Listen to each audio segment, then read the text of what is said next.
Hello, and welcome back to Adam's Scary Stories. If you're here with me, you know the drill, so go ahead. Let's do what we do every time. Turn off the lights and put in your earbuds. So, are you ready? Take a deep breath, because the Alaskan Lighthouse is waiting.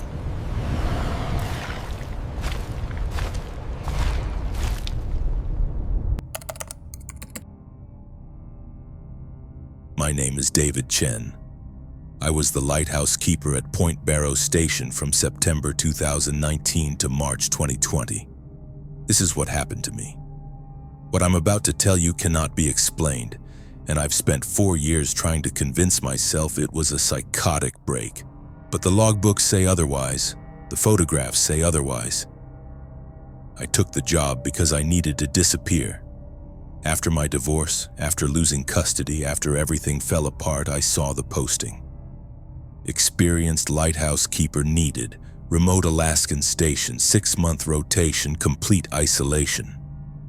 It felt like redemption, a place where no one could find me, a place where the only thing I had to keep alive was the light.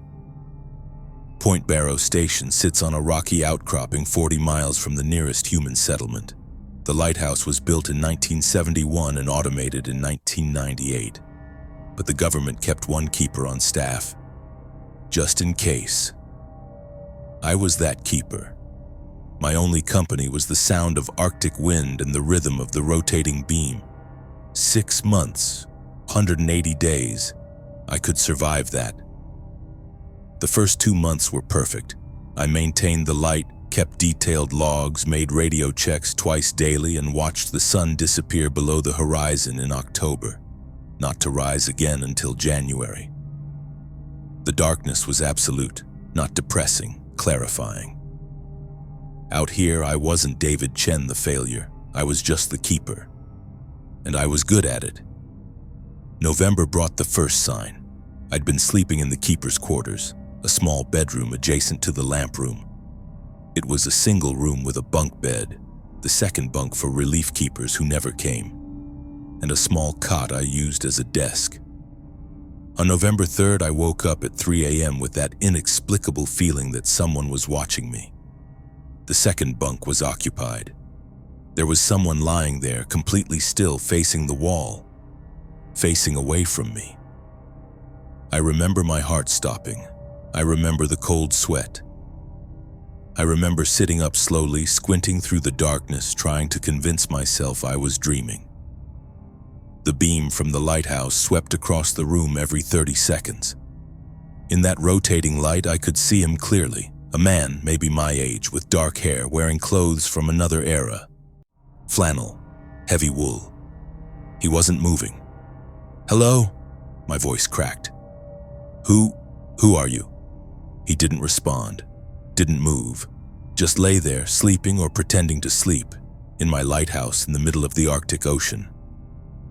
I grabbed a flashlight and scrambled out of bed. I swept the light across the second bunk. Empty. The blankets were arranged, but there was no body, no person, nothing.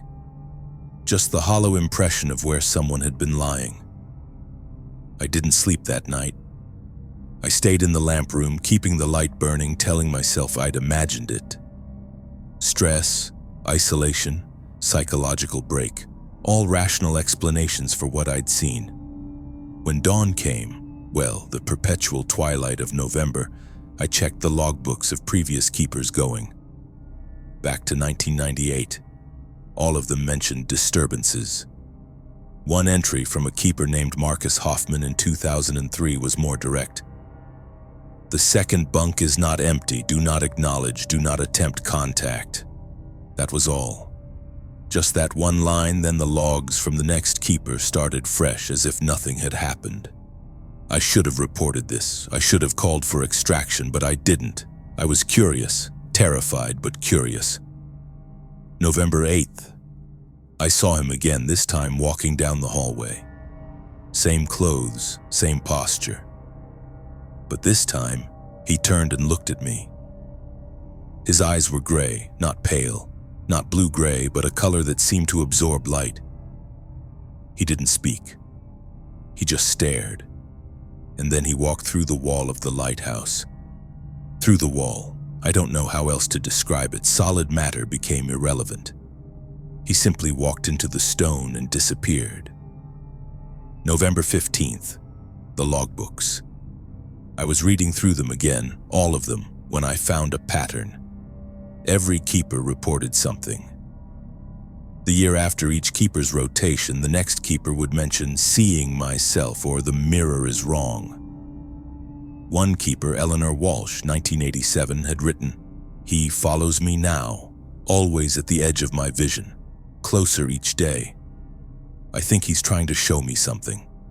Her rotation ended abruptly. Official report said she had a nervous breakdown and was replaced. December 1st, I saw myself. I was in the lamp room checking the light mechanism when I caught a reflection in the glass of the lighthouse lens. My reflection, except it wasn't me. It was me 6 months older. My hair was longer, my face was hollow. My eyes were the same gray as the other man's, and in the reflection I was watching myself with an expression of deep sadness. "How long have I been here?" I heard myself ask. "Since September," I replied without thinking. Then I realized what I was doing and spun around. Empty lamp room. The reflection was still there, watching me. December 10th. The logbooks revealed everything. I found them in the basement. Copies dating back to 1952. 1952. 70 years of lighthouse keepers. And every single one of them had mentioned the same thing. The other bunk. The walker. The gray eyes. Me. One logbook from 1959 had an entire month's worth of entries written in different hands. Some shaky, some precise, some barely legible. The last entry, dated December 15th, always the 15th, why always the 15th, read, "We are not two, we are not three. We are the lighthouse. The lighthouse is us. I understand now. When I leave, I will return. When I return, I will leave." This is the rotation. The entry was signed by all 3 keepers whose names were on that rotation, all in different handwriting, all the same signature, the keeper. December 15th, the date circled on my mental calendar. I counted the days obsessively. I stopped eating properly. I stopped sleeping. I filled my logbook with frantic notes. I called the mainland 3 times, but I couldn't make myself ask for help. How do you explain this? How do you tell someone that you figured out what the previous keepers had discovered? That lighthouse keepers don't actually leave, that they rotate through space, through time, back into themselves. That night I went to sleep in the second bunk. I don't remember deciding to do it. I just found myself lying there in the bed that's supposed to be empty, wearing clothes that weren't mine. Old wool and flannel from another decade. My own body was standing across the room, looking down at me with those gray eyes. "Your turn's almost up," he said. His voice sounded like mine, but stretched somehow, resonant, like it was coming from a distance. "Where do I go?" I asked. "Backward, then forward, then back again. You'll see them all. The ones before you, the ones after you, rotating through the same moment. December 15th has been happening for 70 years. And it will keep happening. But I'll be replaced in March." "No," he said, "you won't leave. You'll think you're leaving. You'll pack your things. The relief keeper will come. But you'll already be here, lying in the second bunk, waiting for the next rotation." I tried to move, tried to stand, but my body was anchoring me to the mattress. I could feel the weight of dozens of other keepers on the same bed, in the same moment, all of us living December 15th over and over. "Please," I said, "please, I don't want..." March 2020. I was extracted from Point Barrow Station by helicopter. The official report says I was experiencing acute psychological distress. They diagnosed me with schizophrenia and put me on medication. I spent 6 months in a psychiatric hospital. The medication helped. The gray stopped the gray feeling, the creeping wrongness. I became rational again. I wrote it off as a breakdown, but last week I received a package with no return address. Inside was a logbook, the Point Barrow station keeper's log from October 2019 to March 2020. My logbook, except the entries in December, were written in 6 different handwriting styles, overlapping and frantic. All signed the keeper, all dated December 15th, and there's a photograph enclosed. It's from my phone, I don't remember taking it. Dated December 15th, 2019 at 3 a.m. It shows the keeper's quarters. Both bunks are occupied. In the first bunk is me, asleep. In the second bunk is me, watching the first me sleep. And standing in the corner, watching both of us, is another me. And reflected in the window behind all of us, a fourth face, barely visible. Underneath the photo, someone has written in my handwriting, "See you in September, David. This time bring someone. The lighthouse is lonely with just one." The new keeper assigned to Point Barrow Station reported for duty last week. His name is Thomas Marlowe. He's 43, divorced, looking for solitude. He hasn't been heard from in 3 days. Radio checks show no response, but the lighthouse light continues burning perfectly, right on schedule. I've been trying to call the station for 2 days. No one picks up. And this morning I found another package on my doorstep. It contained a single photograph, the lighthouse keeper's quarters, both bunks visible. In the first bunk, Thomas. In the second bunk, a figure so faint I can barely make it out. But I know who it is. It's me. If you read this and you think I'm insane, I understand. But if you work for the U.S. Coast Guard, if you have authority over lighthouse operations, if you have any power at all, do not send anyone to Point Barrow. Do not rotate the keepers. Do not check on them. Because the lighthouse isn't a place anyone leaves, it just keeps rotating. And now it knows how to keep the light on forever. After 6 months later, I see him sometimes. In reflections, in crowds, in my peripheral vision. The man from the second bunk. The man I became, the man I'll always be. He hasn't aged a day since December. His eyes are still gray. And tonight I realized something while writing this account. I can't remember what my eyes looked like before the lighthouse. I think I'm forgetting day by day that I ever left.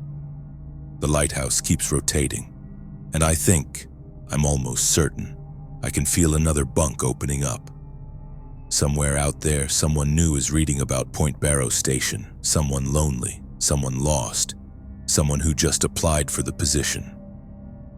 I hope it's not you reading this, but if it is, don't take the job. The lighthouse doesn't need another keeper. It needs the same keeper, forever.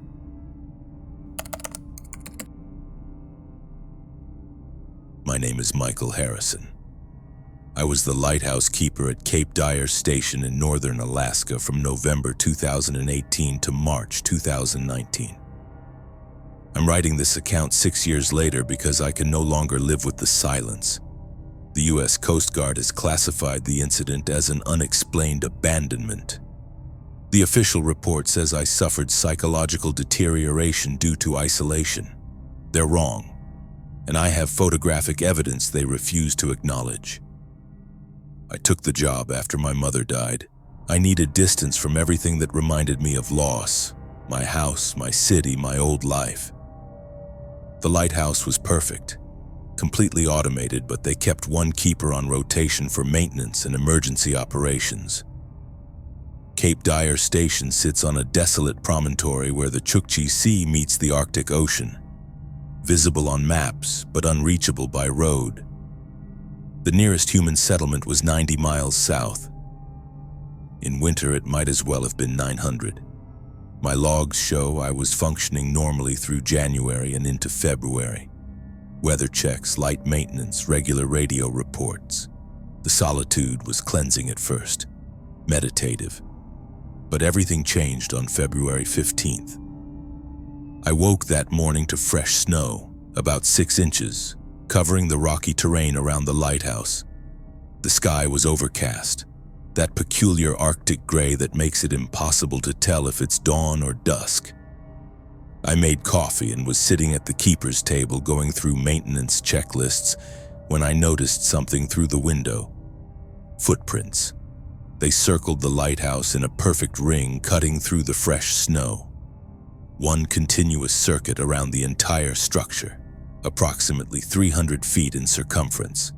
The prints were humanoid, clear and deliberate, pressing deeply into the snow as if made by someone walking with weighted purpose. But here's what made my skin crawl. There was only one set of footprints, a single path going around and around with no beginning and no end. I went outside to examine them more closely. The prints were medium-sized, roughly my shoe size, and spaced at a normal walking stride. But they were perfectly uniform, each step identical to the last, as if made by a mechanical thing rather than a living person. When I followed them completely around the lighthouse, I found myself standing exactly where I'd started, having completed a full circle. The trail had no entry point, no exit point, just an endless loop around my home. I checked the logbooks. Entry after entry from previous keepers mentioned nothing unusual. Then I found an older volume from 1987 written in faded ink by a keeper named Carl Hendricks. One paragraph stood out. February 15, 1987, something walked around the lighthouse last night. The snow shows it clearly. Only one set of prints. Makes no sense. Doesn't feel right. That was all. No follow-up entries. According to records, Hendrick's rotation ended normally in March, but he never took another assignment. The Coast Guard has no forwarding address for him. I told myself it was a bear. I told myself it was wind patterns creating some optical illusion. I told myself many things over the next week, each explanation more desperate than the last. But the footprints came again on February 22nd.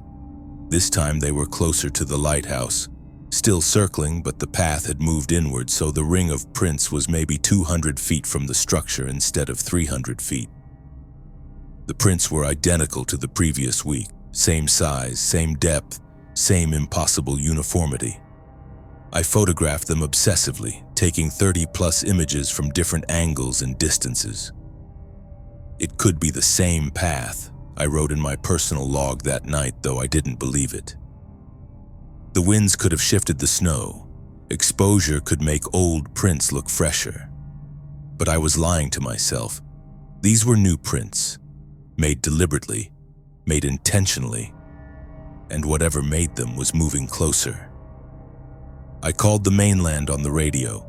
The dispatcher listened patiently while I described the footprints, the circles, the inexplicable proximity. There was a long pause. "Mr. Harrison, are you experiencing any unusual thoughts, any feelings of paranoia, or—" "I'm not crazy," I said. "I have photographs. I'm sending them now." I transmitted the digital images via satellite. The dispatcher said they'd review them and call back. They never did. March 1st. The prints came again. This time they encircled the lighthouse at only 50 feet away. They'd crossed the boundary of the concrete pad on which the lighthouse stood. They were close enough that I could see the individual ridges and whorls of the footprints, details that suggested they'd been made by something with human-like feet, but not quite. The heel strike was too deep, the toe marks too splayed, almost like the person or thing was gripping the earth as it walked. I couldn't eat, couldn't sleep. I sat in the lamp room watching the snow, my camera hanging from my neck. The footprints made their circle, and I documented every inch of it. This time I counted the steps, exactly 47 footprints forming one complete loop. I measured the stride, precisely 6 feet 3 inches between steps, mechanically perfect. And I realized something that made my blood freeze. The measurement was my height. The stride matched my own walking pace. That night I started noticing marks on the window of the lamp room. Handprints, small ones, maybe child-sized, pressed against the glass from the outside. They appeared and disappeared as I watched. Not smudges left by wind or snow, deliberate contact, as if something with hands was touching the windows from the darkness beyond. "I'm not alone here," I wrote in my log, the pen shaking in my hand. Something is circling, something that measures distances in the space between steps. Something that knows my size, knows my movement, mimicking my form. March 8th. The prints were now at the door. They'd spiraled inward over the course of 2 weeks, moving from 300 feet away to press directly against the locked entrance of the lighthouse. They didn't stop at the door. They continued, appearing on the threshold inside, tracked in snow that hadn't fallen indoors. Wet prints on the concrete floor leading deeper into the structure. I locked myself in the lamp room. I had supplies for 3 days: water, canned food, a generator. I called the Coast Guard again. "Send someone," I said. "Send anyone. There's something here. It's inside." The dispatcher was different this time. Calmer, almost like she'd been expecting my call. "Mr. Harrison, we've reviewed your photographs," she said. "We've contacted previous lighthouse keepers at that station. All of them reported similar experiences. All of them left their positions early. Why didn't you warn me?" My voice broke. "Would you have taken the job if we had?" I didn't answer. "A relief team is being dispatched," she continued. "They'll arrive in approximately 48 hours. Until then, remain in a secure area. Do not engage with..." The radio went dead. Just dead. No static, no signal loss, nothing. Complete silence. I sat in the lamp room with my camera and watched the snow outside. The footprints had stopped circling. They no longer formed neat geometric patterns. Instead, they climbed. They climbed the exterior wall of the lighthouse like something was scaling toward the lamp room itself.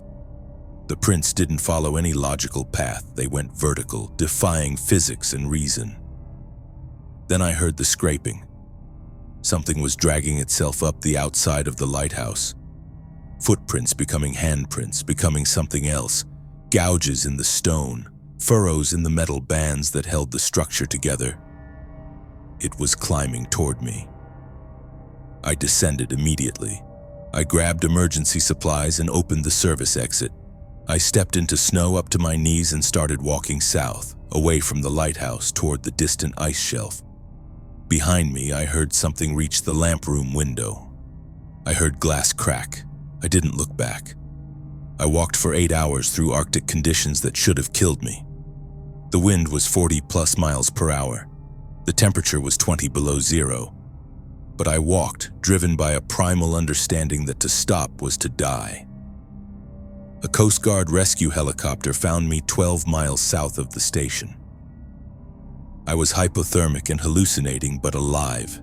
The pilot said I was the luckiest person on Earth to survive that exposure. The follow-up investigation found Cape Dyer Station empty. No signs of struggle. No explanation for why I fled. When they checked the photographs I'd taken, the images of the spiraling footprints, they found only corrupted files. My camera had malfunctioned, the footage somehow erased despite being backed up to multiple systems.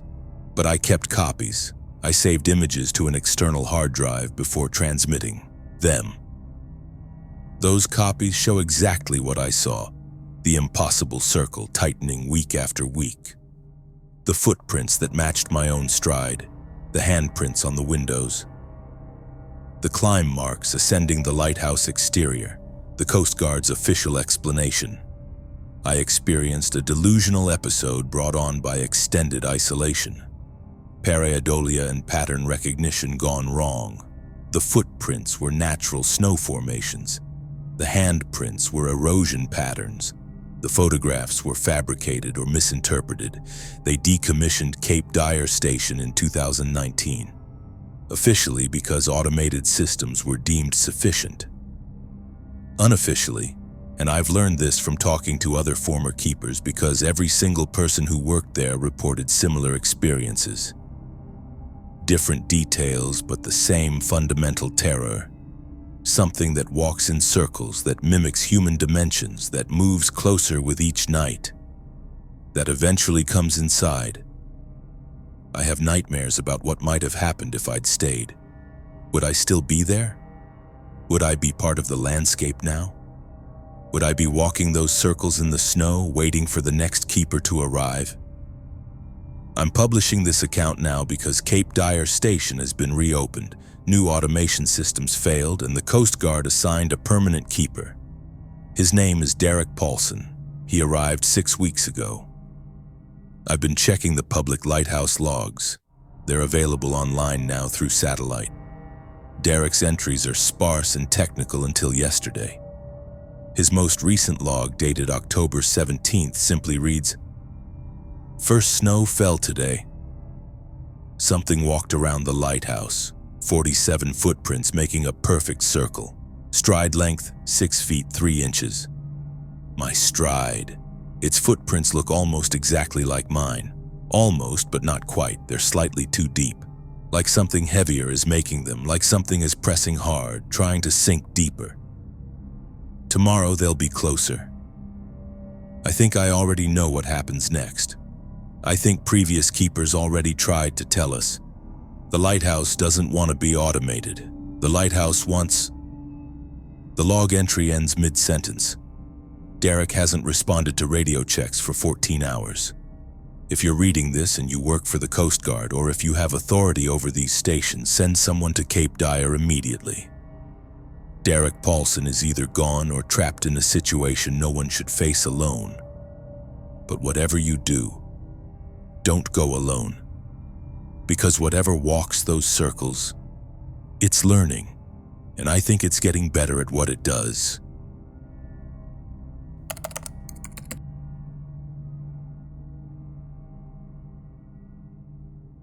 It was April 1st, 1946. A day for fools and jokes, but on the savage edge of the Alaskan Aleutian Islands, the only joke was the one nature was about to play on 5 men who thought they were safe. This isn't a story about ghosts. It's more honest, and therefore more terrifying. It's about 5 men stationed at the Scotch Cap Light Station on Unimak Island who vanished from the face of the earth. One moment, they were voices on a radio, keepers of a concrete sentinel against the fury of the North Pacific. The next, they were nothing. Swallowed by a silence so profound it has echoed for nearly 80 years. My grandfather, Frank Reed, was a young Coast Guard engineer aboard the cutter Clover. He was part of the crew that went looking for them. The official report is a cold, sterile document of facts and figures of tidal waves and structural failure. But my grandfather's journal, which I have in my hands as I write this, tells a different story. It doesn't speak of what was found, but of what was felt.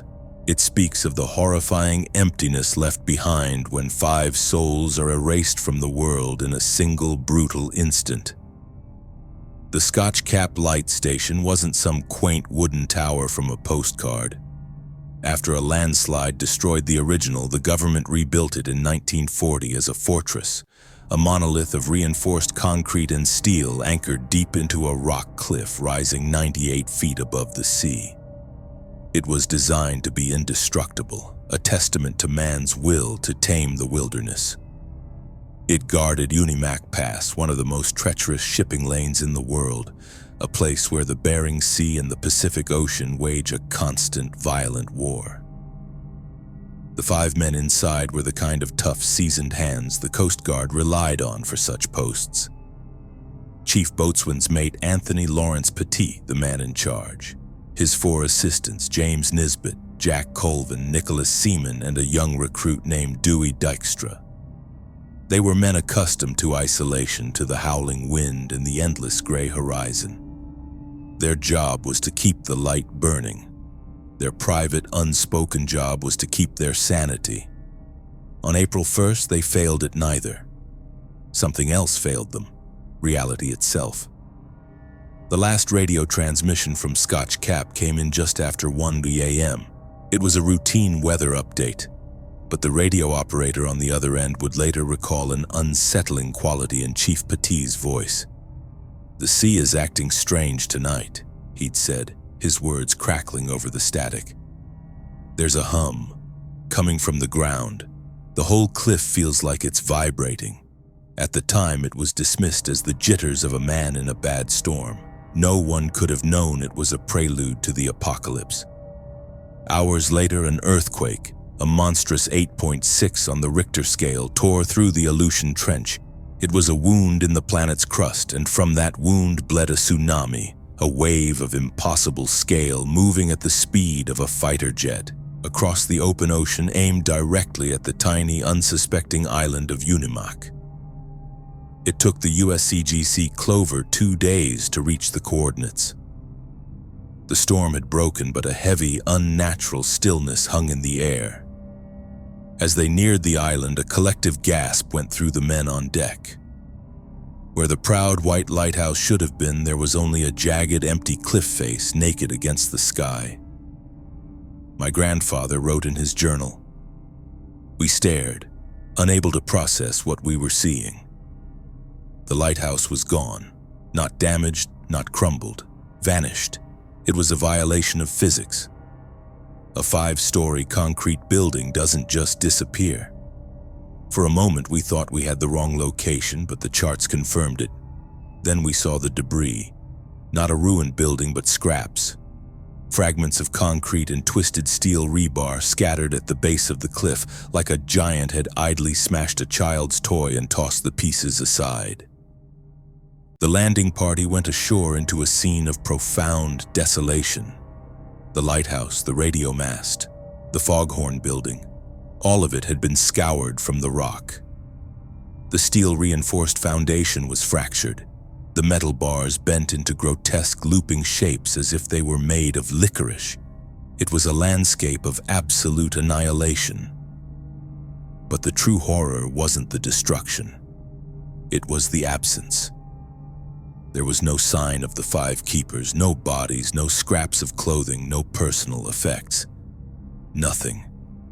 It was as if the men themselves had been unwritten from existence. "We searched for hours," my grandfather's entry continues. "We yelled their names until our throats were raw, Pettit, Nisbet, but the only answer was the hollow echo of the waves. It was like shouting into a vacuum. We crawled over every inch of that rock, peering into crevices, hoping to find someone, anyone who had been miraculously thrown to safety. But there was only cold, wet stone and the indifferent roar of the ocean. It felt like trespassing on a tomb." On the second day, they found something. Nearly 2 miles inland, half buried in the tundra, was a large section of the station's roof. Pinned beneath it, soaked and warped, was a logbook. Most of it was an illegible pulp, but the last entry, written by Chief Petit, was hauntingly clear. The time was marked 1:07 a.m. "Sea is now calm, eerily calm. The ground has stopped shaking, but the noise is worse. A low, deep roar is building from the west. It's not the wind, it's not the sea. It sounds bigger." A final scrawled sentence was barely visible at the bottom of the page, the pencil having dug deep into the paper. "It's not a wave, it's the whole ocean. God help us." Those were the last recorded words of the men of Scotch Cap. The official investigation concluded that a tsunami wave, estimated to be over 130 feet high, had struck the cliff. It hadn't just hit the lighthouse, it had crested over it, tearing the entire structure from its foundation, with unimaginable force and dragging it, along with its 5 occupants, into the abyss.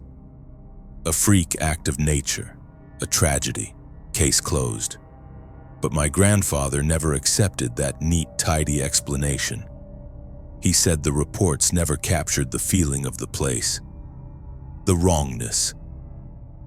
"When we stood on that bare rock," he told me once, his voice low, "the air was thick with more than just salt spray. There was a presence there, an awareness, like we were standing in the footprint of something ancient and utterly ambivalent to us. Like a god had strode through, and our little concrete castle was nothing more than a pebble in its path, brushed aside without a thought. He believed the men hadn't just been killed, they had been consumed. His final journal entry from that mission is the one that keeps me awake at night. I keep thinking about Petty's last words. It's the whole ocean. What did he mean? We see waves as events, as things that happen on the water. What if for one terrifying moment he saw it differently?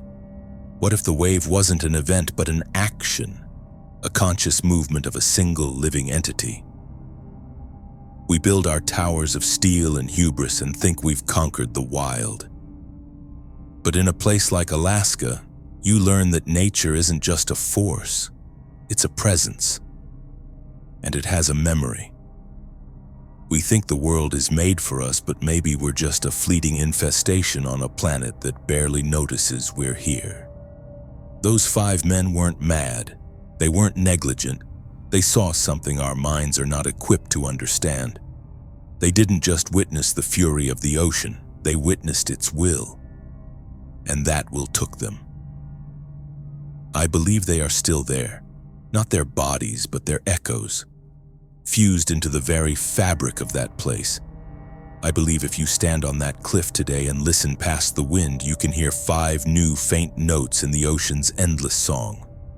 They are a warning that we are visitors here and the landlord is ancient, powerful, and does not suffer trespassers lightly.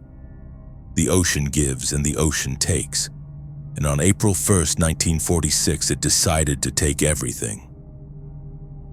The Scotch Cap Lighthouse was never rebuilt on that cliff.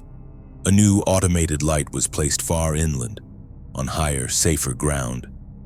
The scarred rock remains empty, a silent monument not just to 5 lost men, but to the terrifying, humbling truth that we are not in charge.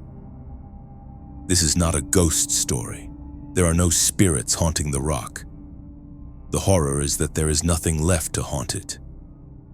Just an immense, crushing silence where 5 men used to be, and the chilling realization that the universe is under no obligation to make sense to us.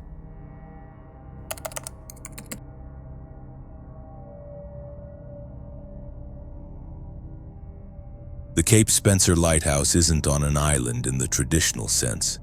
It's on a tiny, barren rock at the entrance to Cross Sound, a major shipping artery. Built in 1925, it's a squat Art Deco block of concrete, more a bunker than a tower, designed to withstand the full, unrestrained fury of the Gulf of Alaska. In 1972, before automation, it was a 2-man post. For 6 months, you and one other soul were the only warm-blooded creatures on a rock that was routinely swallowed by fog and assaulted by waves that could shatter bone. Tom's partner was a man named Elias Thorne, a veteran keeper with a face like a worn map and eyes that had seen too many winters. The logbooks from their first few months are mind-numbingly dull. 14 Satsa, weather clear, seas calm. 18 on, relamped beacon. 22 on, fog rolling in. The mundane rhythm of survival. But in late November, the tone of Tom's letters home began to change. November 28, 1972. Dearest Sarah, something is different here. The weather has turned as expected. The wind never stops. It's not a whistle, it's a physical pressure, a weight against the walls. But there's something else. A new sound underneath the wind. A low, resonant hum. Elias says it's just the generator or the sea hitting the caverns under the rock. But I've listened to the generator, I know its rhythm. This is different, it's structured. Almost like a voice, but too low, too slow. It makes the fillings in my teeth ache. Elias doesn't seem to notice it, or he pretends not to. This was the first mention of the sound. Isolation is a solvent. It dissolves the bonds that hold your mind together. The first thing to go is your sense of proportion. Small things become immense. A dripping faucet becomes a drumbeat. A shadow becomes a presence. For Tom, the sound became everything. December 15th, 1972. Sarah, it's getting louder. Or maybe I'm just getting better at hearing it. It's constant now. It has a pulse, a slow, deep thrum like a giant's heartbeat. Last night I tried to time it. 1 beat every 47 seconds. I sat in the dark for 3 hours with my stopwatch. 47 seconds. Every time I told Elias, he just looked at me, his eyes blank, and said, "You need to stop listening, son. There's nothing to hear." But he's lying. I see him sometimes standing by the windows, his head cocked at a strange angle. He hears it too. He's just better at ignoring it. The sound changes things. It makes the air feel thick. It makes my thoughts feel slow, sticky. Sometimes I'll be in the middle of a sentence and just stop. The thought is gone, replaced by the hum. It's like it's pushing my own thoughts out to make room for itself. By January, the logbook entries usually shared between the two men became more erratic. Tom's handwriting, once a neat, controlled script, grew spidery and agitated. Elias Thorne's entries remained terse, but a new, subtle, tension crept in. January 21st, 1973, USCG log, Cape Spencer. TG, the sound is a voice. It's speaking, not in words and feelings. It's lonely. It's been alone for so long. ET, Keeper Griffith is suffering from fatigue, confined to quarters for rest. I will handle the next 2 watches. But Tom's letter from that same week tells a different story. January 24th, 1973. He locked me in my room. He thinks I'm going mad, but I'm the only one who's truly listening. The sound isn't just a hum anymore, it's a presence. It's in the lighthouse. I can feel it in the concrete floor, a vibration that travels up through the soles of my feet and settles in my chest. It's not hostile, it's just vast and old. So incredibly old. Last night I saw it. I was looking out the porthole in my room across the water. The fog was thick, a solid white wall. But in the fog, illuminated by the sweep of our own beacon, I saw a shape. It wasn't a boat, it was too big and it moved too slowly. It was a shadow, a patch of darkness in the white, and it was pulsing, in time with the sound. 1 pulse every 47 seconds. It was watching the light, or maybe it was watching me. Elias saw it too. I heard him gasp from the lamp room. When I banged on my door, he didn't answer. He just turned up the radio loud, trying to drown it out. He's afraid. He knows what it is. The human mind can build a fortress against almost anything, but it cannot defend against itself. The sound wasn't just an external noise anymore. It was an internal one. It had found a crack in Tom's sanity and was prying it open, not with force, but with a terrible, patient gentleness. February 12th, 1973. Sarah, my love, honnête, you must understand, I am not mad, I am changing. The sound has a name. It whispered it to me in a dream. It's the name of the rock, the water, the sky. It's the name of everything. I can't write it down. The letters feel wrong. The shape of it is too big for our alphabet. Elias won't speak to me. He leaves my food outside my door. He looks pale, thin. The sound is wearing on him too, but he fights it. That's the mistake. You can't fight it. You have to let it in. You have to harmonize with it. I've started humming. I didn't even realize it at first. A low note deep in my chest. It matches the sound perfectly. When I hum, the ache in my teeth stops. The pressure in my head eases. It feels like coming home. Elias heard me. He screamed at me through the door. He called me a monster. He doesn't understand. The light isn't for the ships, it's for the sound. It's a beacon to let it know it's not alone. The final letter is almost illegible, the paper stained with what looks like rust and salt. The date is smudged. It must be from late February. It's beautiful. I opened the door. Elias tried to stop me. He had a wrench. He was crying. He said, "Don't let it take you, Tom. Don't become part of the noise." Poor Elias, he still thinks he's separate from it. He doesn't see that we are all just small notes in its endless song. I went outside. The wind was screaming, but underneath it, the sound was a perfect, calm ocean of vibration. The shadow was there waiting in the fog. It's not a shadow, it's a hole in the world, and it was singing my name. I'm not cold. I'm not afraid. I'm going to add my voice to the choir. It's been waiting for me. It's been waiting for all of us. That was the last letter. On March 2nd, 1973, a Coast Guard cutter, the Storas, was dispatched to Cape Spencer after the station went silent for 48 hours. The official report details what they found. The lighthouse was locked from the inside. They had to cut through the main door. Inside, they found Elias Thorne huddled in the radio room. He was suffering from severe dehydration and hypothermia. He had barricaded himself in, piling furniture against the door.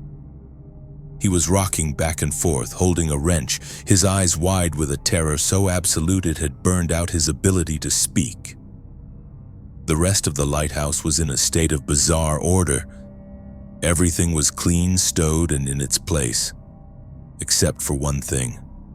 Every single light bulb in the lighthouse, in the lamps, in the ceiling fixtures, even the spare bulbs in storage, had been meticulously unscrewed and placed in a perfect spiraling pattern on the floor of the lamp room, all pointing towards the center of the room.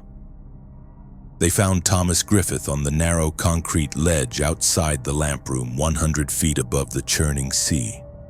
He was sitting cross-legged, facing the ocean, a beatific smile on his face. His coat was neatly folded beside him. He was frozen solid. The coroner's report listed the cause of death as exposure. But the medic on the Storas noted something strange. Tom's vocal cords were severely hemorrhaged, swollen and torn, as if he had been humming or singing at an impossibly low, powerful frequency for an extended period of time. Elias Thorne never spoke another coherent word. He spent the rest of his life in a psychiatric facility where the nurses reported he had one terrifying habit. He could not tolerate silence. The moment a room went quiet, he would begin to scream, a raw animal sound of pure panic, and would not stop until someone turned on a radio, a television, anything to fill the air with noise. He died in 1988. My great-uncle Tom was brought home, but it wasn't him. His body was there, but his mind, his soul was gone. He sat in a chair by the window for 20 years, silent, his eyes fixed on something distant. Sometimes on quiet nights, a low hum would emanate from his chest, a deep, resonant vibration that made the window panes rattle. The doctors said it was an involuntary muscle spasm. I know what it was. He was harmonizing. He had become a part of the sound, and the sound was all he had left. This story is not about a man who went mad from loneliness. It's about a man who found something in the solitude that was worse than being alone. He found out he wasn't alone. And the company he found was so vast and so ancient that it simply absorbed him, erasing the man he was and leaving behind only a quiet, humming shell. Some places are thin, and if you listen too closely, you might just hear them calling you home.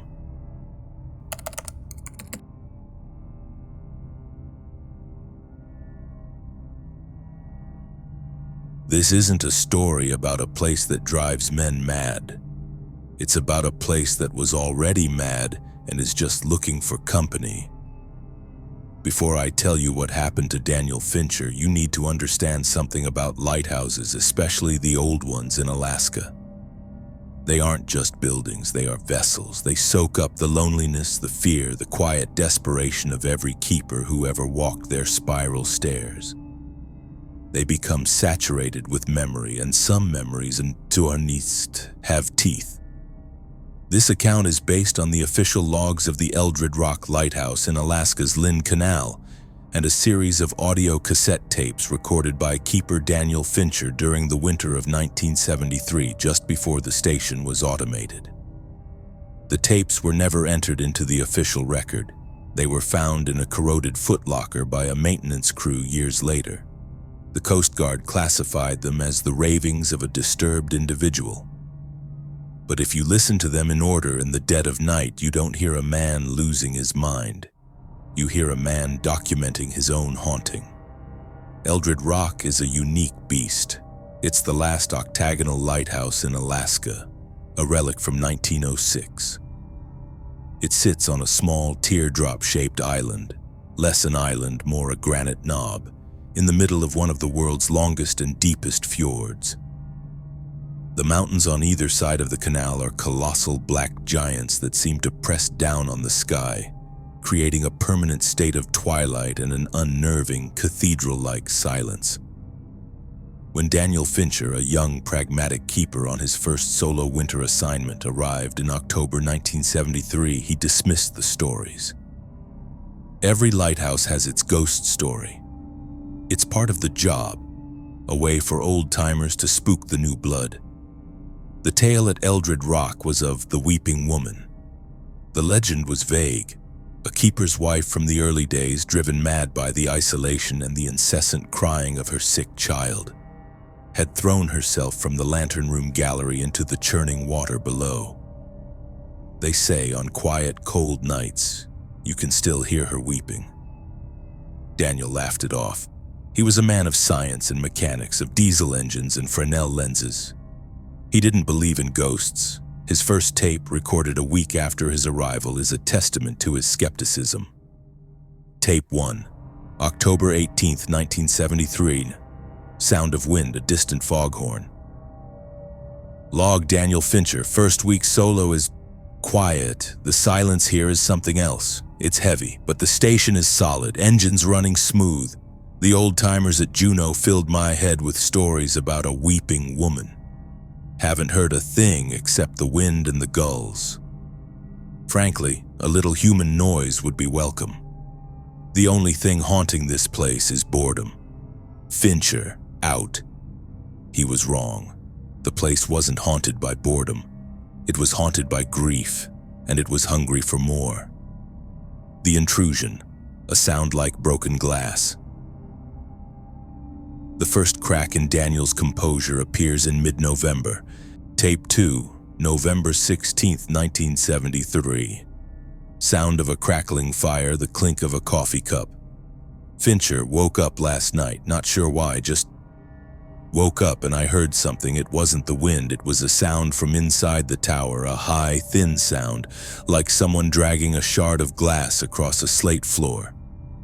It went on for maybe a minute, then stopped. I did a full sweep of the station, top to bottom.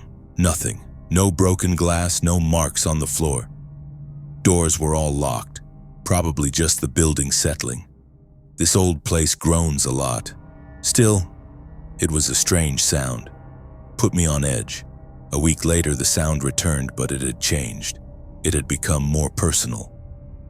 Tape 3, November 24, 1973.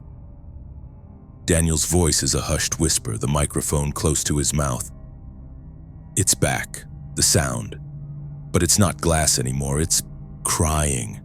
A woman, faint but it's there. It seems to come from the walls themselves, from the stone. I know, it's the wind playing tricks, whistling through a crack in a window frame somewhere. That's the logical explanation. But the thing is, it sounds so damn sad. It's a sound of absolute bottomless despair. I've been trying to find the source all morning. I feel like if I can just find the crack and plug it, I can make it stop. The sound, it gets inside you. By December, Daniel's logs show he was becoming obsessed. He wasn't just a keeper anymore, he was an investigator, a ghost hunter against his will. He stopped sleeping in his quarters on the first floor and moved a cot into the watchroom just below the lantern, as if being closer to the light offered some form of protection. The real terror began when he started seeing things, not a full-blown apparition, but something far more insidious. Tricks of the light, fleeting movements at the edge of his vision. Tape 4, December 21, 1973.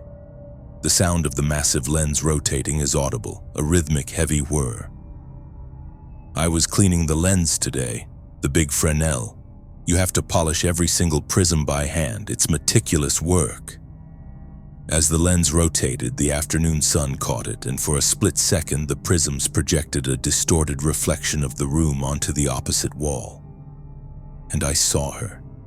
It was just for a heartbeat.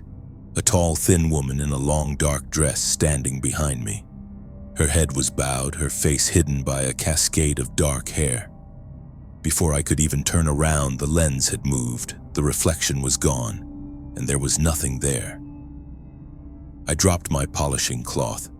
My hands are still shaking. It was a reflection. It had to be a reflection, but a reflection of what? I am the only one here.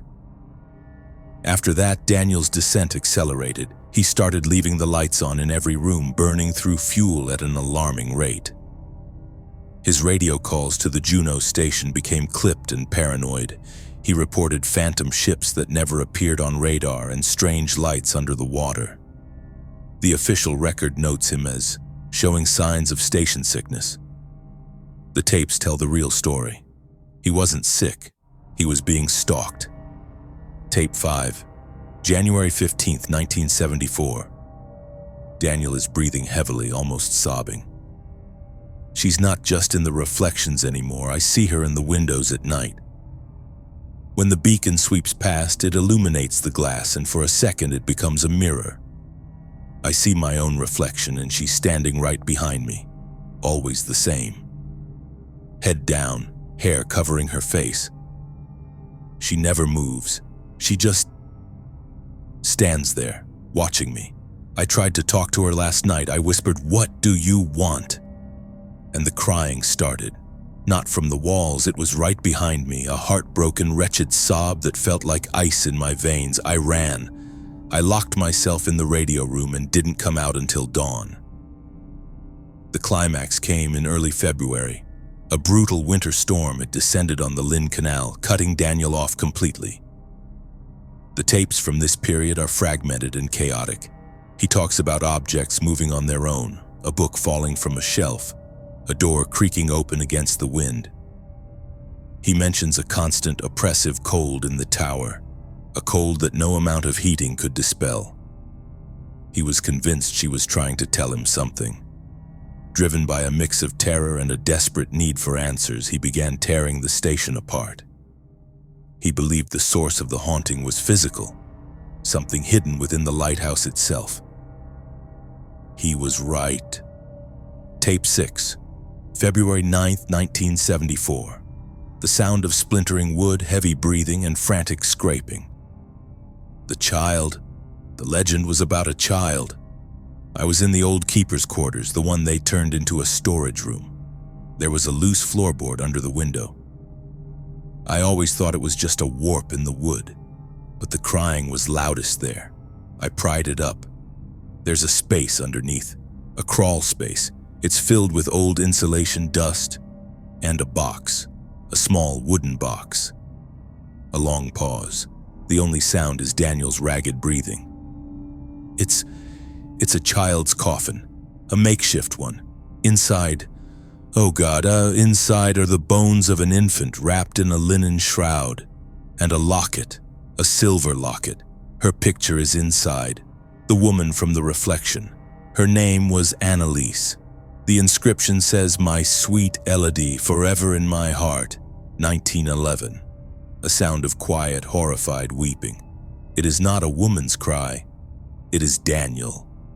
She didn't throw herself into the sea. She's still here. She couldn't leave her child. The story was wrong. She's not haunting the lighthouse. She's trapped in it. And I just disturbed her grave." This is the last recording. The quality is poor, filled with the screaming gale of the storm outside.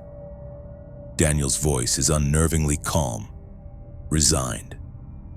Tape 7, February 11th, 1974. The storm is at its peak. The whole tower is shaking. After I found the box, everything stopped. The crying, the whispers, the cold. There was just silence. A heavy, expectant silence. I put the box back. I fixed the floorboard. I thought maybe that's what she wanted, for her child to be left in peace. A soft, sad chuckle. I was wrong. She wasn't angry that I found her secret. She was grateful. She knows I understand now. I can feel her. She's not behind me anymore. She's beside me. I can't see her, but I can feel the warmth of her hand even though there's nothing there. The crying has started again, but it's not in the walls. It's in my own head. I feel her sadness. It's so immense, so all-consuming. It's drowning me. A long pause. The wind howls. She wants me to join her. She and Elodie, they're so lonely. She's whispering to me now. She says there's peace in the water. She says it's quiet down there. No wind, no crying, just peace. She's showing me the way. I have to go to the gallery. The light is so beautiful tonight, dancing on the waves. She's waiting for me. Annalise, I'm coming. The tape ends there. It just clicks off. When the Coast Guard relief crew finally broke through the storm 2 days later, they found the lighthouse empty. The door to the outside gallery was wide open, swinging violently in the wind. A single set of footprints led out into the snow on the gallery, right to the edge of the railing. They did not return. Daniel Fincher's body was never recovered. The official cause of his disappearance was listed as swept from the gallery by a rogue wave during a storm. But the men who decommissioned the light a few months later told a different story. They said that as they worked, they could hear a faint sound coming from within the tower's stone walls.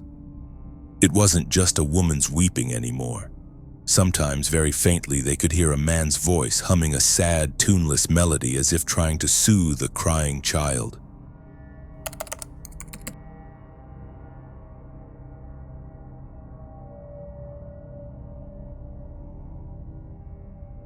The Sentinel Island Lighthouse, built in 1902, is a classic Victorian structure perched on a small, forested island.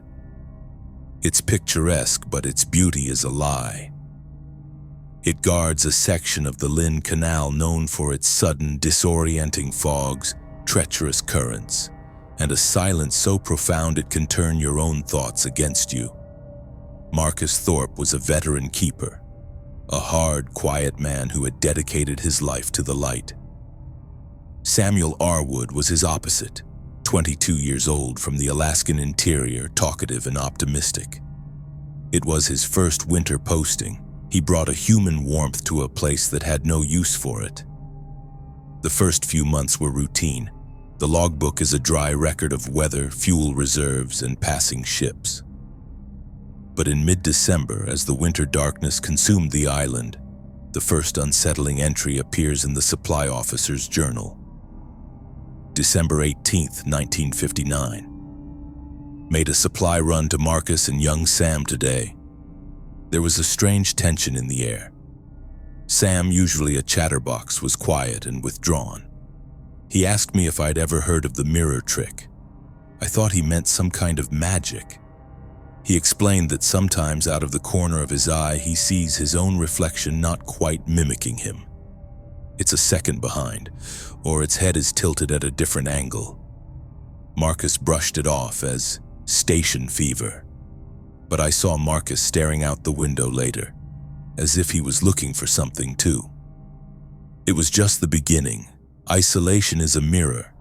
It shows you only what you bring to it. But on Sentinel Island, that mirror was fractured. By January, Sam's mirror trick had become a constant torment. He was no longer just seeing lagging movements in his periphery. He was seeing full, vivid tableaus that would appear for an instant and then vanish. The supply officer wrote after his next visit, January 25th, 1960. The situation on the station is alarming. Sam has lost weight and his eyes are sunken. He told me his doppelgangers are getting bolder. Yesterday he was in the kitchen and saw himself walking up the stairs to the lamp room. He called out for Marcus, but when they both got there, the lamp room was empty. Here's the most chilling part. Sam said his double always does things he is about to do, but minutes beforehand. like he's catching glimpses of his own immediate future. This morning, he saw himself outside the lighthouse chopping wood. 10 minutes later, Marcus told him to do that very chore. Sam refused, shaking with fear. Marcus has changed too. He no longer dismisses Sam. He watches him with a strange, analytical curiosity. He spoke to me privately, asking if the human mind could project its own reality. I told him I wasn't a doctor. He just nodded and said, "This place, it remembers. And sometimes it remembers wrong." Marcus's theory was that the lighthouse, in its profound solitude, was absorbing the memories and intentions of its keepers, and then projecting them back, but slightly warped.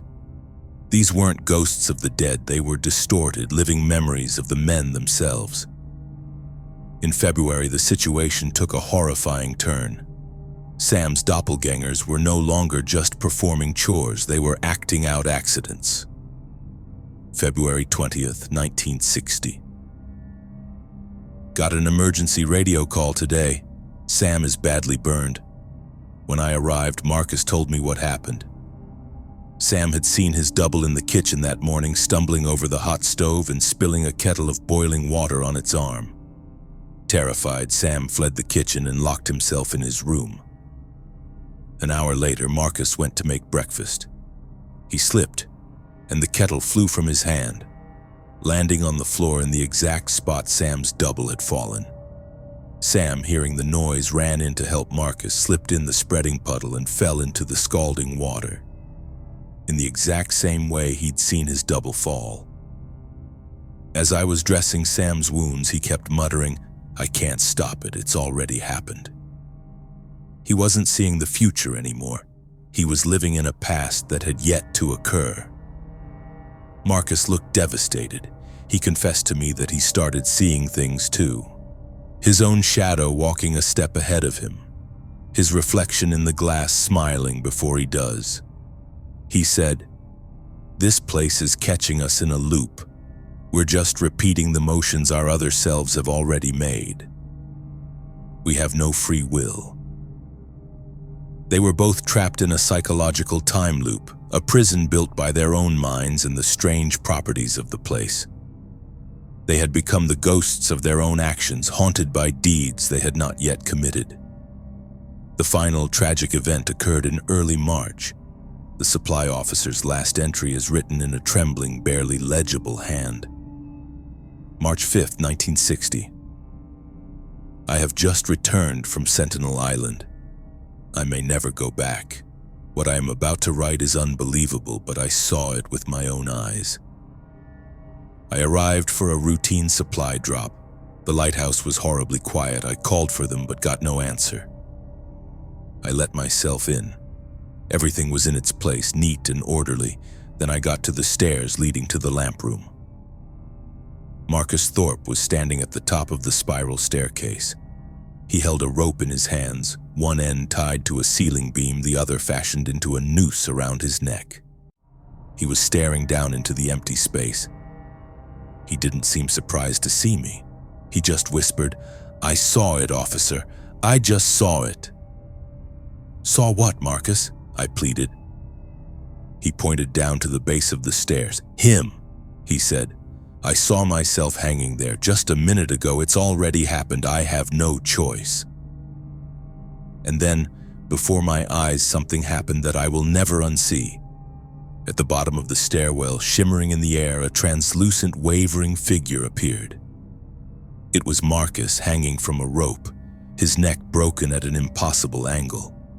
It was there for a second, a silent, horrific image, and then it was gone. The real Marcus closed his eyes, a look of strange peace on his face. "See," he said, "it's time." And before I could move to stop him, he stepped off the landing. I stood there paralyzed, staring at his swinging body, but the horror wasn't over. I looked up and saw Sam standing on the lantern room gallery above, looking down. His face was blank. I screamed at him, "Sam, help me!" He didn't look at me. He just looked down at Marcus's body and said in a hollow, dead voice, "I saw him.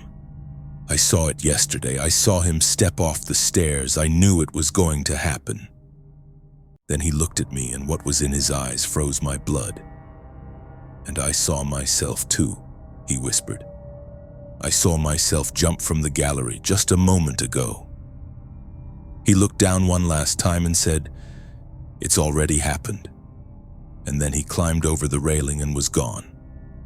The official report states that Marcus Thorpe committed suicide due to severe depression brought on by isolation, and that Samuel Arwood jumped in a state of shock and panic.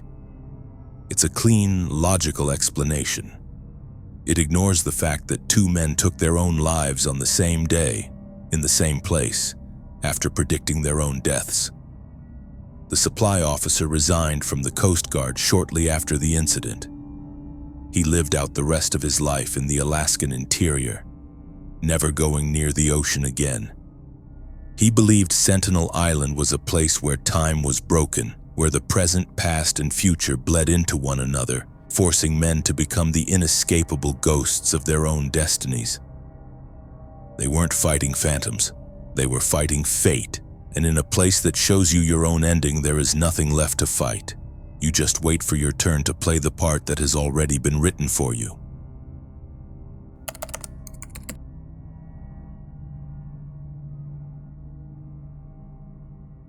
This isn't a story about ghosts or monsters.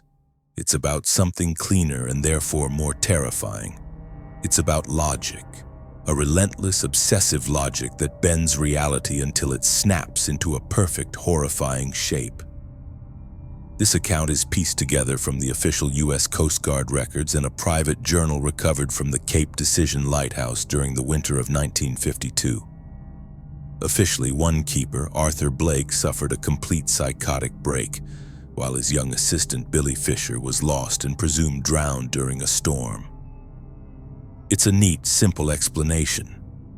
But Arthur Blake's journal, found tucked beneath his mattress, tells a story that erases the line between mathematics and madness. The Cape Decision Lighthouse is an architectural anomaly. Unlike many Alaskan lights, which are sprawling or built purely for function, it is a perfect octagon, a monument of mathematical precision perched on a remote, wind-scoured rock. Every wall, every window, every angle was designed with geometric intent. It is a place that celebrates order and balance. In 1952, it was home to two men, Arthur Blake and Billy Fisher. Arthur Blake was not a typical keeper.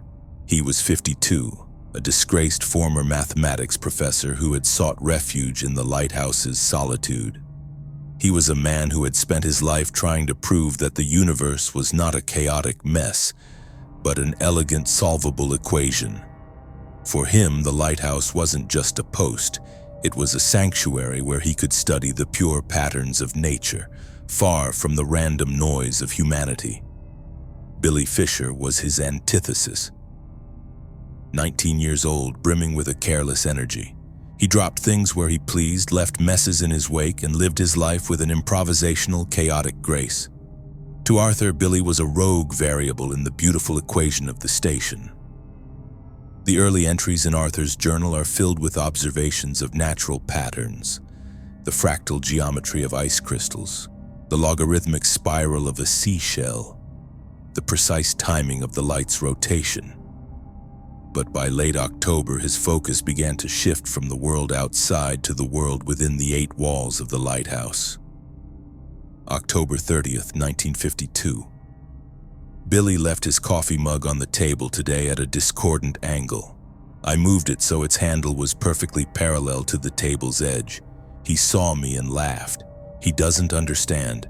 Everything in this structure has a purpose, a place. 8 walls, 8 windows, 8 cardinal directions. It is a sacred geometry. Disorder is a profanity. By November, Arthur's need for order had become an obsession. He was no longer just straightening things, he was counting, measuring, and balancing them. November 18th, 1952. I consumed 64 peas for breakfast this morning, 8 squared.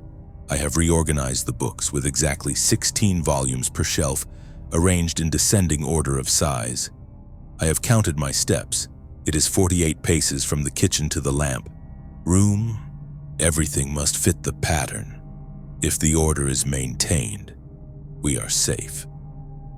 Billy, in his youthful ignorance, saw Arthur's behavior as a harmless eccentricity. He would poke fun at it, deliberately misplacing a book or leaving an odd number of spoons on the draining board. Each time, Arthur would silently correct the error, his face a mask of strained patience. In December, a new fearful element entered Arthur's journal. He was no longer just imposing order. He was defending against something. December 12th, 1952. Billy does not comprehend the danger. An imbalance creates a vacuum, a null, an empty set where the universal equation breaks down. And nature abhors a vacuum. If we leave a void here, something will come to fill it.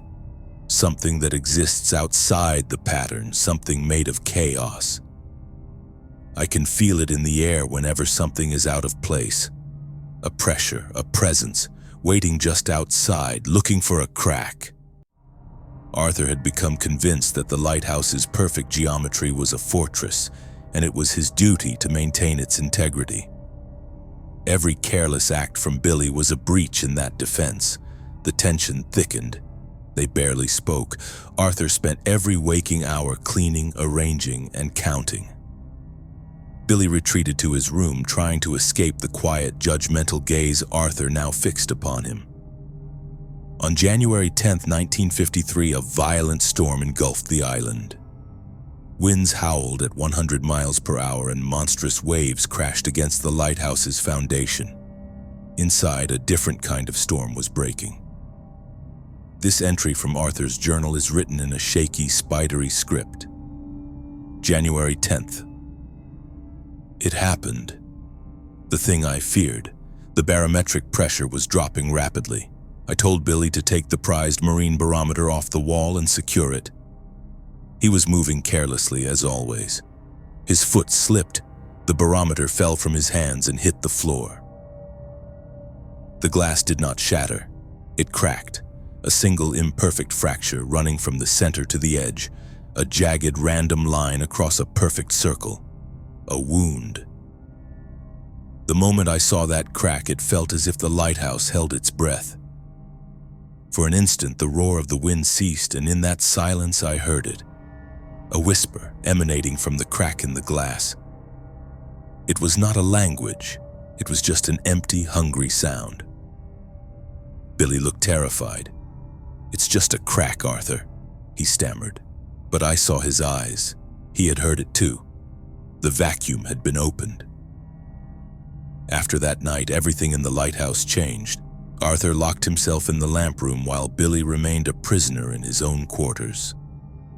They avoided each other, as if their very proximity was a threat. The storm passed 2 days later. When the routine supply boat arrived a week later on January 19th, they found the lighthouse eerily silent. There was no answer to their radio calls. The relief crew forced the door and stepped inside. The scene that greeted them would be seared into their memories forever. Every single glass object in the lighthouse, every window pane, every lamp chimney, every drinking glass, every plate, and every mirror had been meticulously broken. But it was not an act of violence. Each object had been carefully split into two perfectly equal, symmetrical halves and arranged on the floor in an intricate geometric pattern. The broken barometer was at the center, its two halves laid out as a mirror image of each other. They found Arthur Blake sitting at the kitchen table, calm, a serene expression on his face. He was slowly fitting together the two halves of a broken teacup and then pulling them apart again. "The balance has been restored," he whispered, looking up at the crew's leader. "I have filled the void. I have completed the equation." Of Billy Fisher, there was no sign. He had vanished. The official inquiry concluded that Arthur Blake, in a fit of psychosis, had likely murdered Billy and disposed of his body in the sea. Arthur was committed to a psychiatric hospital where he lived out the rest of his days in silence, drawing patterns on the floor and muttering incomprehensible equations. But there was one detail that never made it into the official report. During the search of Billy Fisher's room, the crew found his wardrobe empty. All of his clothes were gone. They were found in Arthur's room, perfectly folded and divided into two identical piles by color and size, placed on either side of his bed. And the final disturbing clue was the last entry in Arthur's journal, dated January 11th. The equation must be balanced. For every positive, a negative. For every action, a reaction. An imperfect variable, Billy, created a void. To fill that void, an equal and opposite variable had to be removed. I did not kill him. I simply moved him to the other side of the equation. I have made him symmetrical. Billy Fisher was never found, but subsequent keepers at Cape Decision have reported strange occurrences. They say that sometimes when you look in a mirror, you can see for just an instant the reflection of a young man behind your own, looking frightened and confused as if trapped on the wrong side of an equation.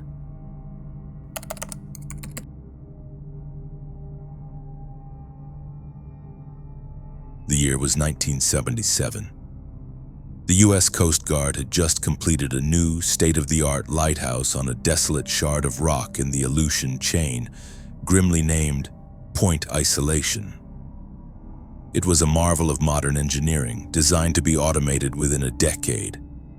But for now, it required a two-man crew. It was built not of romantic stone, but of brutalist concrete and steel, a stark, angular tower designed by a promising young architect. The design was celebrated in engineering journals for its innovative, wind-shearing structure. No one considered what that structure might do to the men inside. The first and last keepers to winter at Point Isolation were Elias Vance and Sam Miller. Elias was the old guard, 55, with a face carved from driftwood and eyes that held the flat gray calm of a winter sea. He'd spent 30 years in the service, from old kerosene lamps to new diesel generators. He understood the language of the sea, the creak of wood, the groan of steel. He was a man grounded in tangible things. Sam was the new blood. 24, fresh from training, filled with a textbook knowledge of electronics and meteorology. He saw the post as a stepping stone, a trial by solitude before a comfortable shore assignment. He brought a portable cassette player and a box of science fiction novels, tools to combat the silence. The official logbook, now filed away in a dusty archive, begins with the mundane. September 15, 1977, arrived via USCGC Mesquite. Station is brand new, clean, everything operational. Vance seems quiet. Weather clear. For the first month, the silence was what Sam expected, profound, but peaceful. The only sounds were the distant cry of gulls, the rhythmic crash of waves, and the steady hum of the generator. But as October bled into November and the relentless Aleutian winds began their assault, a new element introduced itself. It wasn't a sound, it was a feeling. Sam's first mention of it is in a letter to his fiancée dated November 10th. Dearest Jenny, something's off here. It's hard to describe. It's not the isolation, I was prepared for that. It's a feeling, a constant low-grade anxiety that hums just beneath the surface. Sometimes I feel like I'm being watched, even when Elias is on the other side of the station. I'll turn around expecting to see someone, but there's nothing. Just the concrete walls. Elias says it's just the shakes that every new keeper gets, but I don't know, this feels physical, like a pressure in my chest. Elias Vance, a man of few words, noted it in the logbook with his typical brevity. November 22nd, 1977. Miller is jumpy, complains of headaches and a feeling of dread, station fever setting in early. Wind has been steady from the northwest for 3 days. 40 knots. The feeling was the first symptom. The second was visual. Sam wrote about it in late December, his handwriting noticeably less steady. Jenny, I think I'm losing my mind. I keep seeing things. Not ghosts, nothing that clear. It's more like shadows in the corner of my eye, dark shapes that move just as I turn my head. Last night I was in the kitchen and I saw a tall, thin man standing in the doorway for just a split second. I yelled and Elias came running, but there was nothing there. He thinks I'm going crazy. The worst part is sometimes I think he's right. The feeling of being watched is constant now. It never goes away. It feels like the air itself is vibrating. The relationship between the two men began to fray. Elias, who trusted only what he could see and touch, saw Sam as a weak link, a mind succumbing to the pressures of the job. Sam saw Elias's stoicism as a form of denial, or worse, accusation. The argument started small and petty at first, a misplaced tool, a chore left undone. January 14th, 1978, official log. S. Miller. The shadow was in the lantern room again. It was standing right behind the lens. It's real. Vance refuses to acknowledge it. E. Vance. Miller is becoming unstable. He is not to be left alone on watch. I will take all night shifts. The wind is now at 60 knots. It hasn't stopped for a week. The whole tower hums with it. That was the key. The whole tower hums with it. The architect had designed the lighthouse with a series of external fins and a unique hollow core intended to break up the wind and reduce structural stress. He had won awards for the design. He had not, however, tested what would happen when a sustained high-velocity wind hit those fins at a specific angle. He hadn't accounted for the fact that he had inadvertently created a massive concrete Helmholtz resonator. The tower was generating infrasound, a powerful low-frequency wave below 20 Hz that the human ear cannot detect but the human body can feel. It resonates with our internal organs, our eyeballs, our very bones. It is the so-called fear frequency, known to induce feelings of intense anxiety, dread, paranoia, and even visual hallucinations as the eyeball itself vibrates, creating illusory shadows in the peripheral vision. Elias and Sam were trapped in a massive invisible sonic weapon of their own home. They were being psychologically tortured by a sound they couldn't hear. By February, both men were showing signs of severe psychological distress. Elias's stoicism had cracked, replaced by a grim, simmering anger.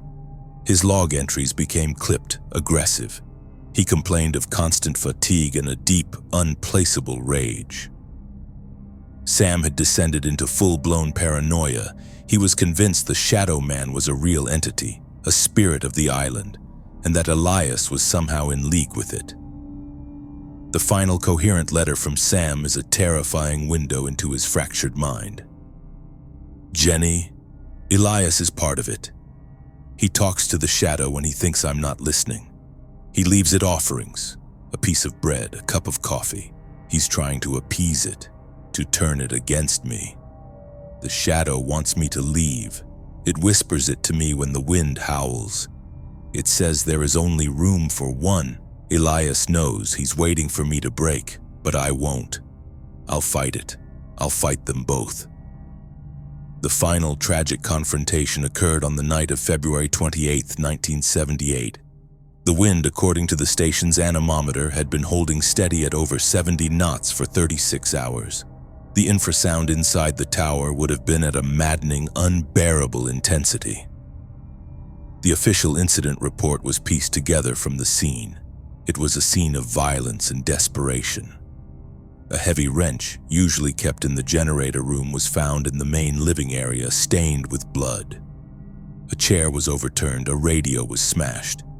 They found Elias Vance at the bottom of the main spiral staircase, his skull fractured by multiple heavy blows.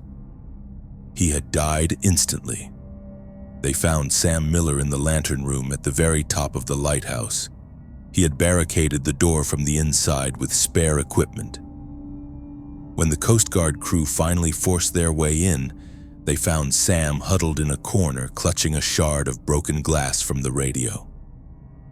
He was alive, but his mind was gone. He was rocking back and forth, whispering the same phrase over and over. "I made the noise stop. I made the noise stop." He was right. In his final violent confrontation, he had killed Elias. But in doing so, he had also, in his broken mind, defeated the Shadow Man, the whispers, the presence. He had defeated the ghost that was never there. The subsequent investigation was brief. It was an open and shut case of station sickness leading to a violent altercation. Sam Miller was declared criminally insane and spent the rest of his life in a federal psychiatric facility, unresponsive to treatment. The story would have ended there, a forgotten tragedy in the annals of the Coast Guard. But a junior acoustical engineer assigned to the team tasked with automating the lighthouse a year later became obsessed with the case. He couldn't reconcile the brand new station's design with such a rapid, violent psychological breakdown. He took sound level readings during a winter storm. He found nothing out of the ordinary in the audible spectrum. But on a hunch, he brought in specialized equipment to measure low-frequency vibrations. What he found chilled him to the bone. When the wind hit the tower from the northwest at speeds between 40 and 80 knots, the structure resonated at a powerful 18.9 hertz, almost the exact frequency known to trigger the human body's fight-or-flight response. The tower itself was producing fear. The engineer's report was buried. Admitting a fatal design flaw in a multi-million-dollar installation was not an option. The official story of madness and isolation stood. The lighthouse was automated, and no human was ever stationed there again. Point Isolation was left to sing its silent, terrifying song to the empty sea. There was no ghost at Point Isolation. There was no curse. There was only the cold, indifferent physics of wind and concrete, and the fragile nature of the human mind. The horror wasn't that the place was haunted. The horror was that it wasn't.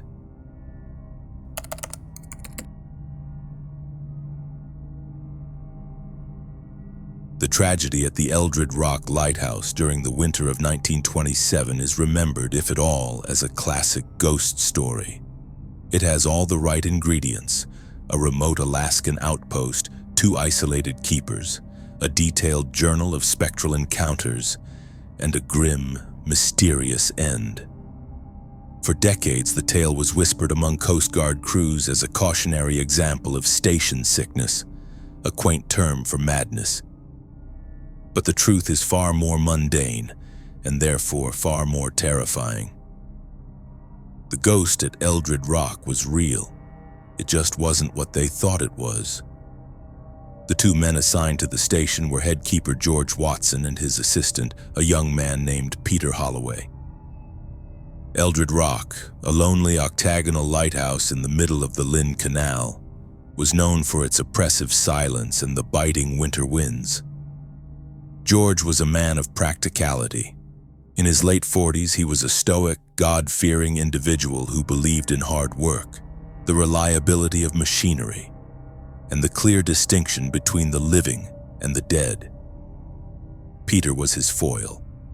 Younger, imaginative, and prone to melancholy, he was a reader of Gothic novels and ghost stories, a man who saw the world through a lens of romanticism and superstition. The first 6 weeks of their posting were unremarkable. The station log kept in George's neat, blocky script, records weather patterns, passing ships, and routine maintenance. The first hint of something unusual comes not from the official log, but from the private journal Peter Holloway kept, a leather-bound book filled with his elegant looping cursive. November 5th, 1927. A peculiar cold has settled into the tower, a damp chill that has nothing to do with the outside temperature. I find myself constantly looking over my shoulder, possessed by the unshakable feeling that I am being observed. Last night I heard it for the first time, a faint footstep on the stairwell above me, though George was sound asleep in his quarters below. When I went to look, there was nothing, only the cold. George, meanwhile, was dealing with more practical concerns. November 12, 1927. Official log. Persistent headaches for the past week, both myself and Holloway. Likely the stress of the isolation. The new coal-fired furnace installed this summer is inefficient, burns through fuel too quickly and gives off a strange metallic odor. Have to keep the vents partially closed to maintain heat. This entry, innocuous and buried among reports of wind speed and fuel consumption, was the key. It was the first breath of the ghost. As November deepened, Peter's journal entries grew more frequent and more frantic. He was no longer just hearing footsteps. He was seeing things. November 21st, 1927. Peter's journal. I saw him tonight, a shadow standing in the kitchen doorway. Not a man, but the shape of one, dark and indistinct. I cried out and it vanished. George came running, angry at being woken. He sees nothing, hears nothing. He called me a fool and told me to stop reading my damnable books. He doesn't want to believe, but the presence is undeniable. It moves things. My favorite teacup was on the floor this morning, unbroken. The logbook was open to a blank page. It is trying to communicate. George's own health was deteriorating, though he attributed it to other causes. November 28, 1927. Official log. Holloway is becoming a problem. He is hysterical, claiming the station is haunted. His carelessness is a danger. He left the lantern unlit for nearly an hour last night, claiming a spirit held his hand. In truth, he is simply unwell. We are both suffering from fatigue and dizziness. The food stores must be tainted. I feel a constant nausea. The two men were now living in separate realities. Peter was in a ghost story, battling a spectral entity. George was in a story of grit and survival, fighting off tainted food and the psychological collapse of his partner. They were both wrong. They were characters in a medical thriller, and the villain was the very air they were breathing. The new furnace, improperly installed, had a hairline crack in the flue pipe. It was leaking small, steady, and cumulative doses of carbon monoxide into the sealed lighthouse. The colorless, odorless gas was slowly poisoning them, attacking their nervous systems. The headaches, the dizziness, the nausea, they were the opening act. The main performance was the assault on their minds. Carbon monoxide poisoning starves the brain of oxygen, leading to confusion, memory loss, and vivid hallucinations, both auditory and visual. Peter, with his predisposition for the supernatural, interpreted the neurological symptoms through the only lens he knew. The footsteps were the sound of his own oxygen-starved brain misfiring. The Shadow Man was a classic CO-induced visual hallucination. The moved objects were simply things he or George had misplaced in their growing confusion and then forgotten. By mid-December, their shared reality had completely fractured. December 15th, 1927, Peter's journal. The spirit is angry. George's disbelief is provoking it. Tonight it spoke to me, a low whisper coming from the walls themselves. It said its name was Thomas. It was a keeper here long ago who was murdered by his partner. It is warning me. It says George is not to be trusted. It says he has a dark heart. George's log from the same day shows his own descent colored by paranoia born of physical sickness. December 15th, 1927, official log. Holloway is mad, completely gone. He sits in the corner whispering to himself. He watches me constantly. I saw him testing the lock on my door last night. He is a threat. I have locked away the station's flare gun. I fear for my safety. I am so dizzy I can barely stand. The world feels unreal, as if I am in a dream. The gas was now at a critical level.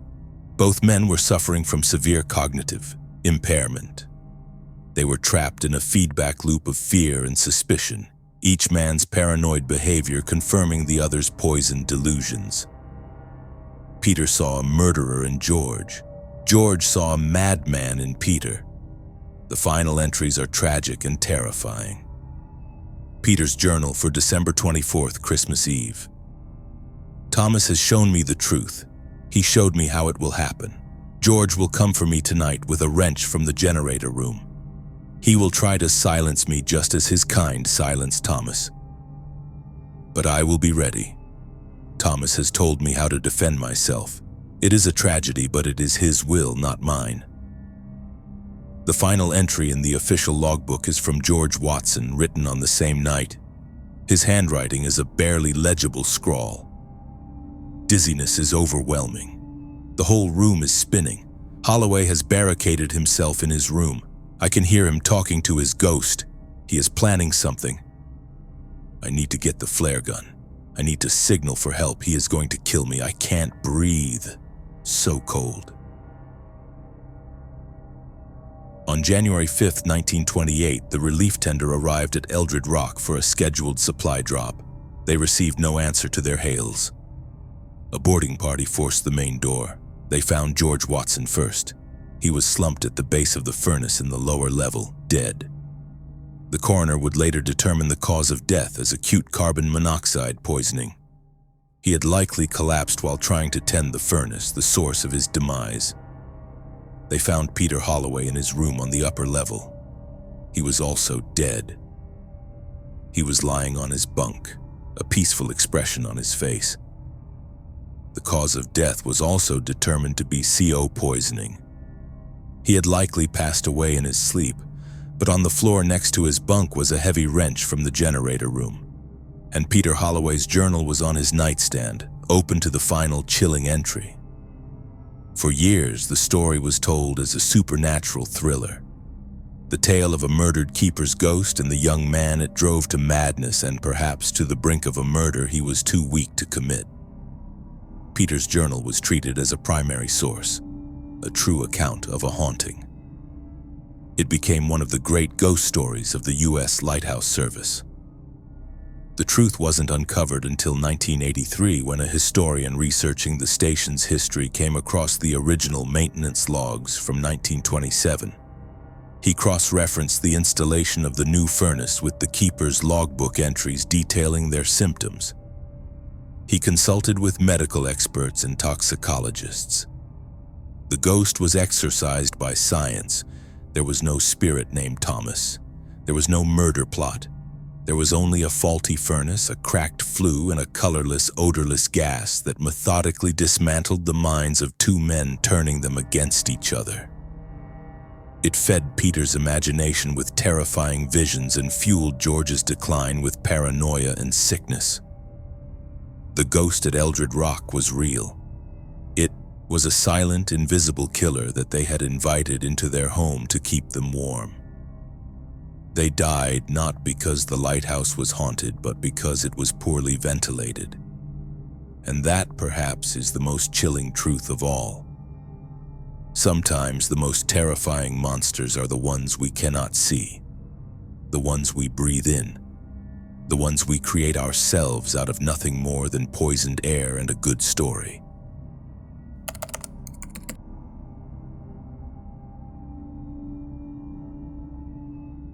This account is pieced together from three sources: the official station logbook, a series of desperate unsent letters written by Ben Foster, and a post-incident interview with the lead engineer of the rescue crew. Together they paint a picture not of a haunting, but of a meticulously documented descent into hell, orchestrated by a machine. The Menasha Bay Light was an old station, even in '64. A squat iron and concrete tower guarding the approach to Kodiak.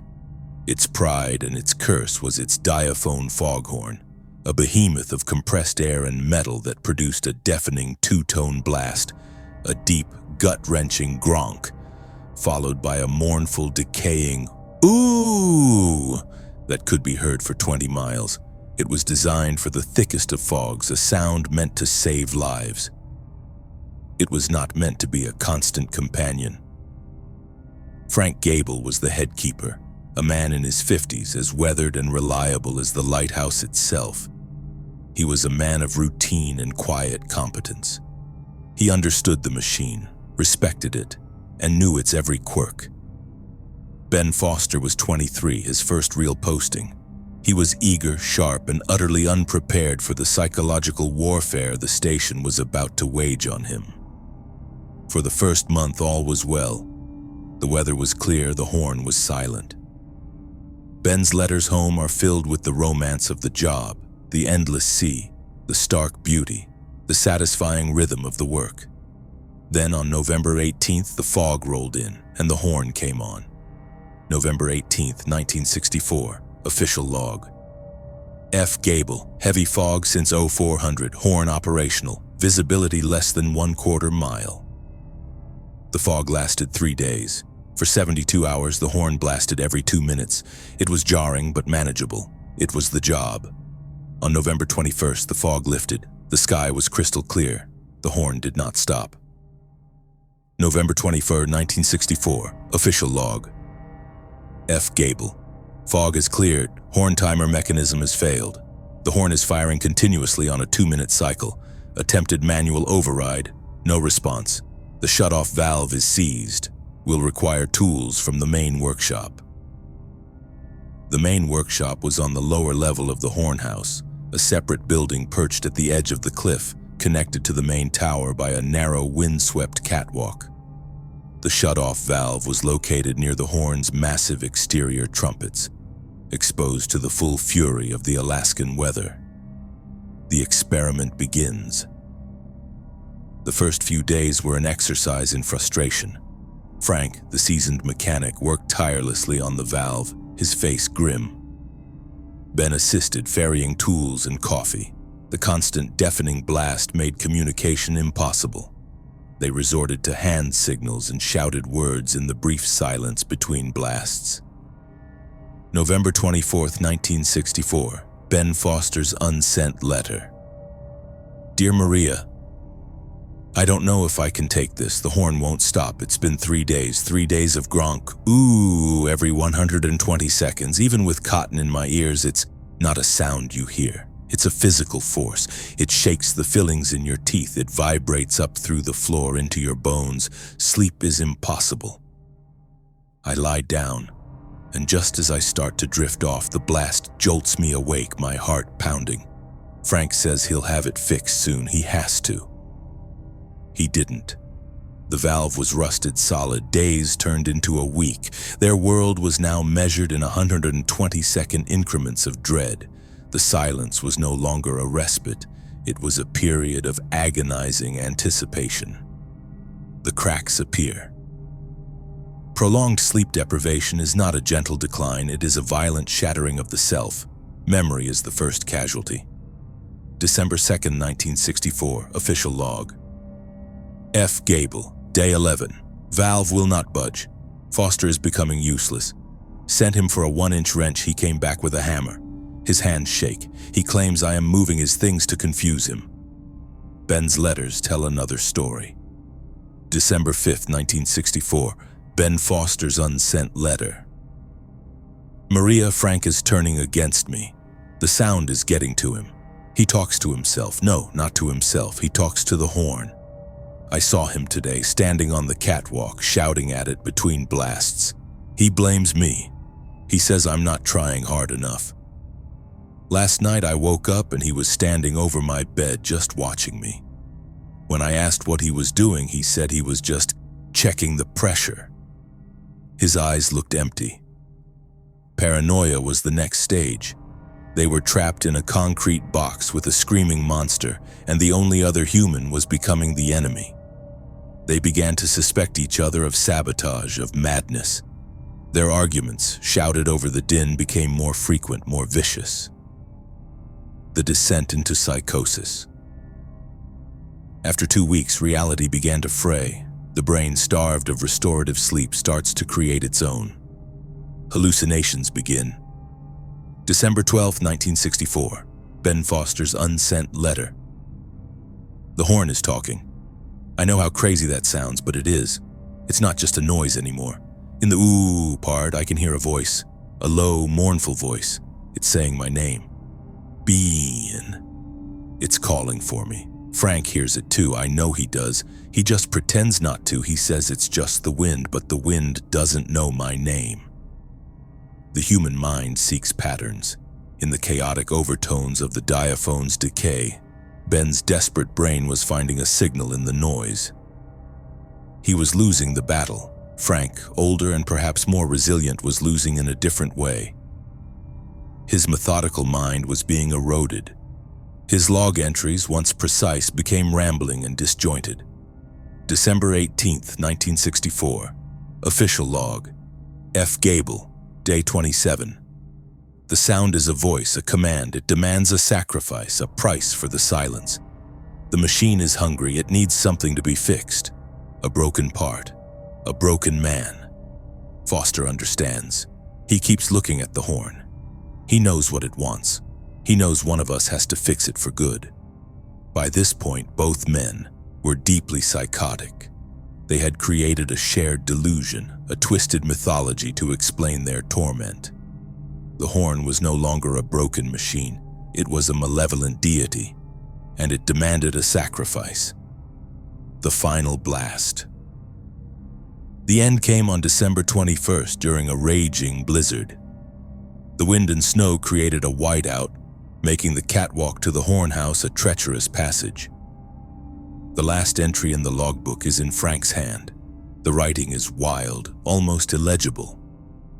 December 21st, 1964, he is the chosen one, the young one. He has to make it stop. The horn calls for him. He is the offering. He will climb the tower. He will give it what it wants. What happened next was pieced together by the rescue crew.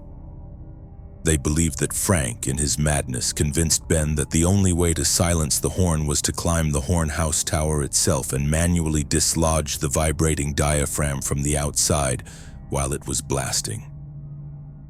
It was a suicidal, impossible task. The rescue team dispatched after the station failed to make its scheduled radio check-in arrived on December 23rd. The foghorn was still blasting, its monstrous voice howling into the blizzard. They found Frank Gable inside the main tower, sitting at the kitchen table, a strange, beatific smile on his face. He was calm, almost serene. He looked at the rescue team leader and said, "He did it. He made it stop." But the horn was still sounding. They found Ben Foster's body at the base of the horn house tower. He was frozen solid, his hands still gripping a hammer. It appeared he had been climbing the icy ladder on the side of the tower, had lost his footing during one of the horn's concussive blasts, and had fallen to his death. The lead engineer of the rescue crew made a discovery. The seized shut-off valve, which Frank Gable had struggled with for weeks, was not rusted. It had been deliberately jammed with a small, precisely machined metal wedge that did not belong to the horn's assembly. It was apart from the station's new Swiss-made clock. The clock in Ben Foster's room. The official conclusion was that Foster, in his initial sleep-deprived confusion, had sabotaged the valve in a misguided attempt to fix it, and then forgotten he had done so. But the engineer had another theory, one he never put in his report. He believed that Frank Gable, a man who understood machines better than he understood people, had sabotaged the horn himself. Perhaps he had done it to test the rookie, to forge him in the fires of a true station crisis. Or perhaps in a moment of profound, lonely madness, he had simply wanted to see what would happen. He had created an experiment in psychological endurance, and Ben Foster had been his test subject. The horn was finally silenced by the engineering crew. The silence, they said, was more deafening than the noise had been. Frank Gable was never charged. He was deemed psychologically unfit, a victim of the same ordeal that killed his partner.